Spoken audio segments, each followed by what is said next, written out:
Tinutulungan ni Brad Ramon. Nag-aagaw buhay.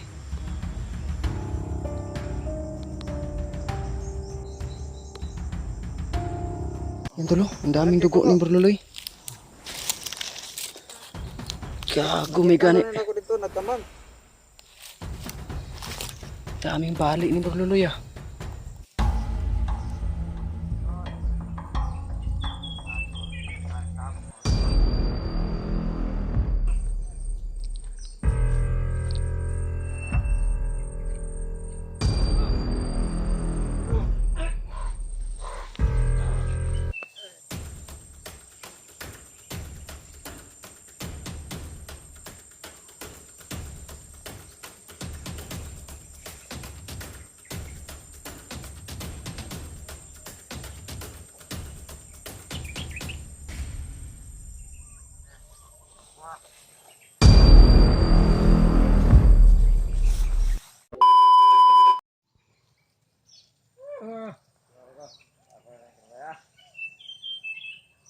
Gana kay nate. Pakyo ay tawa tayo.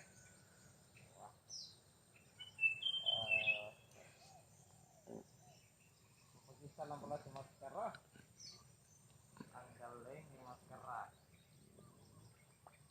Dito mapas mo. Naman to yante.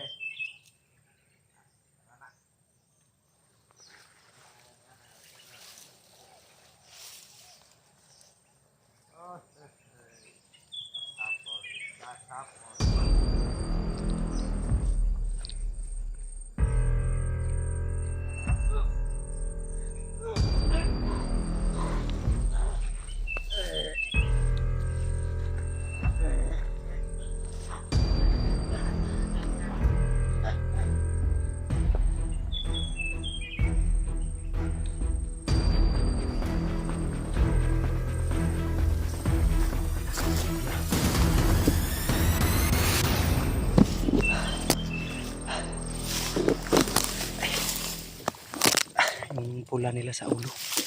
Iwan natin eh. Tabi natin to. Para hindi na nila magamit ang mga kasamahan nila.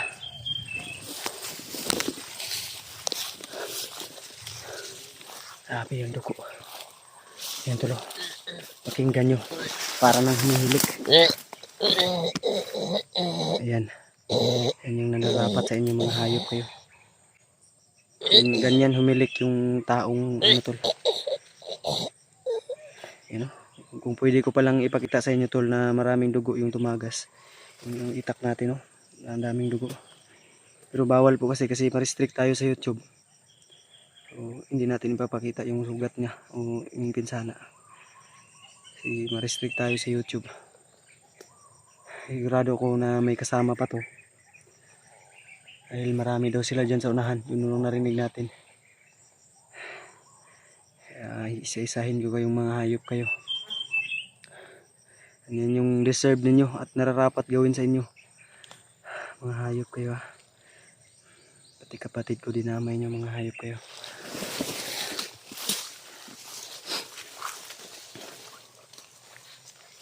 Dito sa unahan may kasama to tol.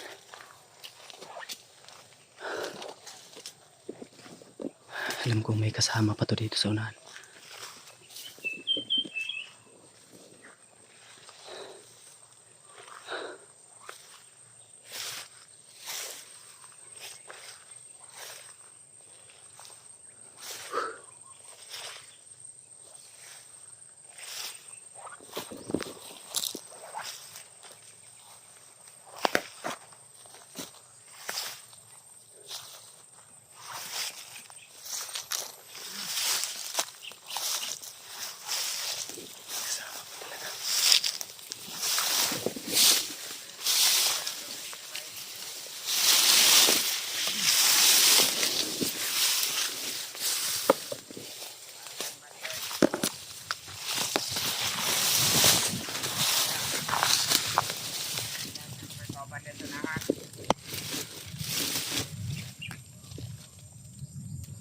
May kasama ka talaga.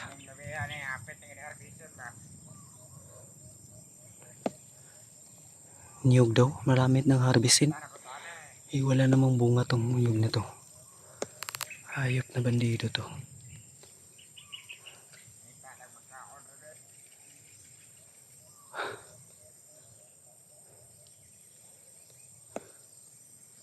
Sige. Timingan lang kita ngayon, hayop kayo. Marami pa to dito sa baba to.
Sama pa dito.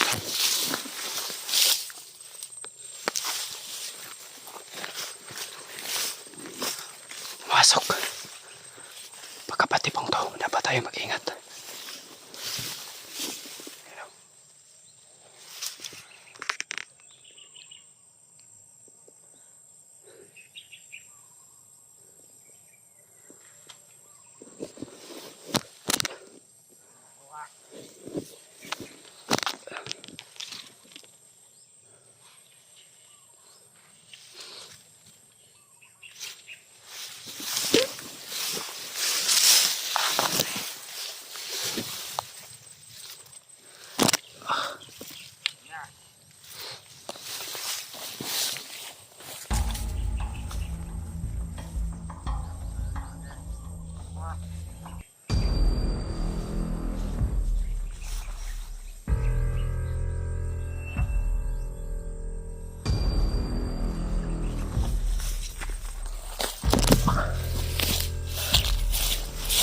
Dami mga kasama dyan. Kailangan natin magdadaan. Dahil lahat sa Panginoon.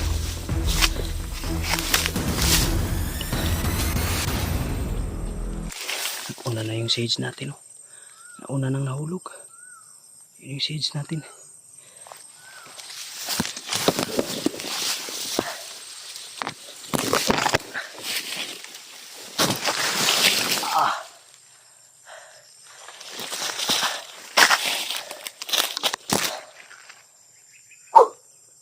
Jesus name.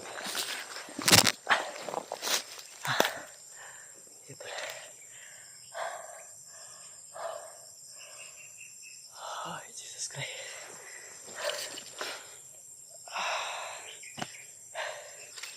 Okay.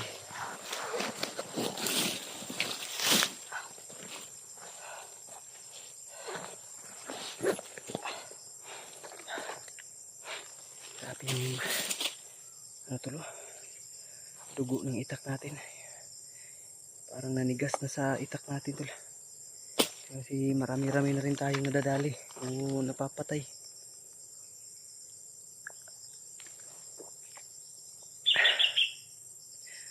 Alam nyo tol, tuwing nag-ano ako ng mga bandido o pumapas lang ako ng bandido, nakukonsensya din ako tol sa aking kaloob-looban dahil alam ko na may pamilya yung ibang mga bandido. Pero mahirap pag tayo yung maunahan. Kung magpapadaig tayo sa konsensya, tayo, pag nahuli nila, wala silang konsensya. Napaka brutal nila, kaya deserve nila at dapat lang sa kanila gawin yun. Hindi naman natin nila lahat yung mga bandido ay napakasama. May iba nga na nagbabagong isip o nagbabagong buhay.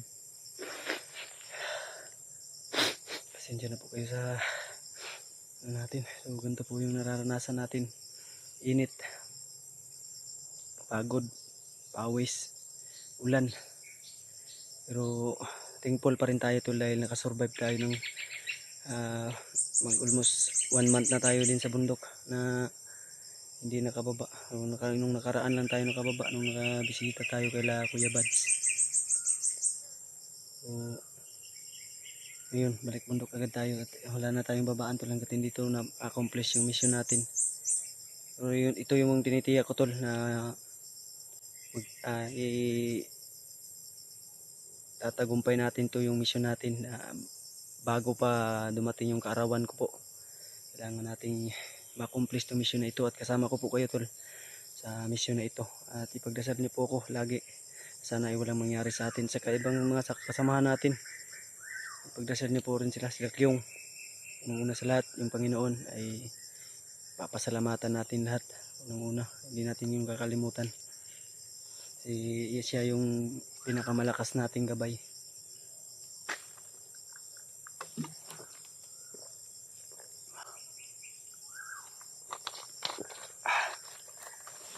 Ay, ito ulit.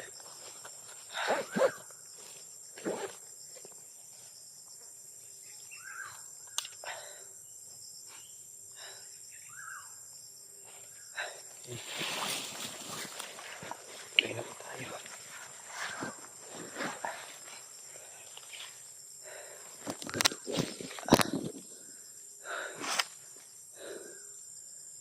Lumihis tayo ng direksyon tol dahil doon banda ay pagtapos ko dumali ng isa ng pinaslang ng isa may dalawa pa sa unahan at sa unahan naman ay may kasamahan pa sila.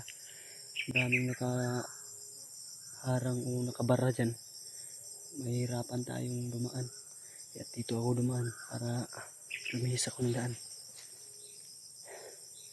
So, malapit na po tayo sa sinasabi ko pong location kung saan kami magkikita ni Brad Ramon.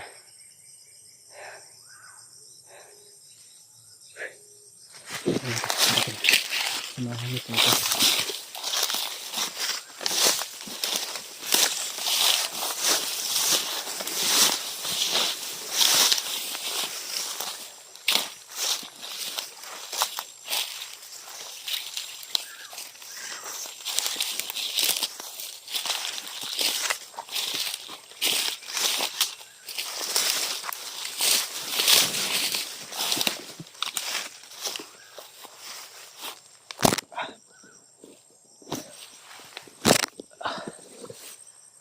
Ayos na natin tayo ng postol.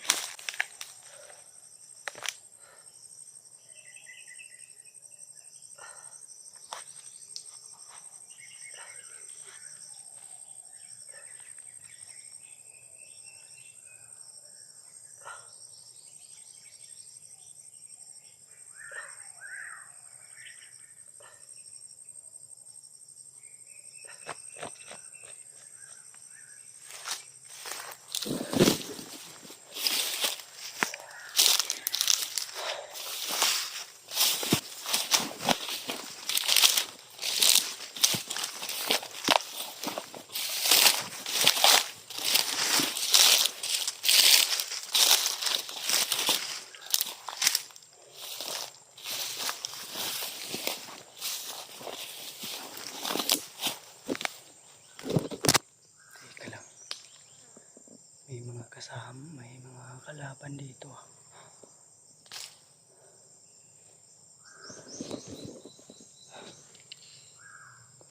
Yan tol. Mga nasa 4 katao to. Uy. Parang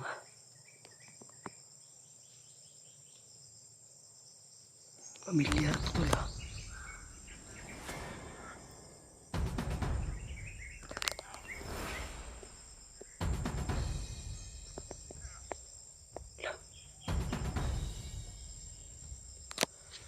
Parang si Brad Ramon to ah. Ayan yung yung binili niyo. Si Brad Ramon to nga. Si Brad Ramon nga to.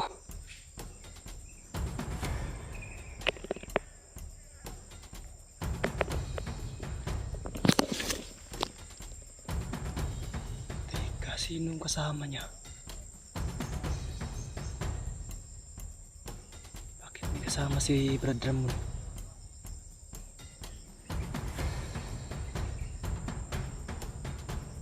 Parang nanghihina yung kasama ni Brad Ramon.